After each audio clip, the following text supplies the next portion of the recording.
И последнее. Бильярдисты Мирного мечтают создать объединение для продвижения этого интеллектуального вида спорта. Первые шаги уже сделаны. Недавно они провели турнир среди мужчин и женщин. Кто точнее всех попадает в лузу, знает Владислав Солдатенко. Бильярд в Мирном движется небольшими, но уверенными шагами. Главное, есть люди, энтузиасты, готовые не только играть, но и продвигать этот спорт на профессиональном уровне. У многих людей складывается такое мнение, что бильярд – это больше развлечение, нежели чем какой-то вид спорта. Хотелось бы немного развеять это мнение и донести до людей, что это действительно вид спорта, которому уделяется в России немало внимания.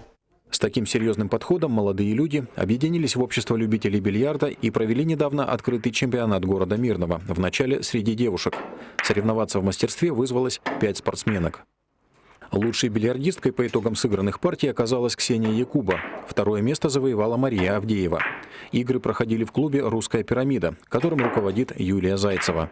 С недавнего времени мы с ее помощью открыли небольшую секцию по бильярдному спорту. К нам уже ходят школьники, то есть мы занимаемся с ними, помогаем, скажем так, научиться играть на бильярде.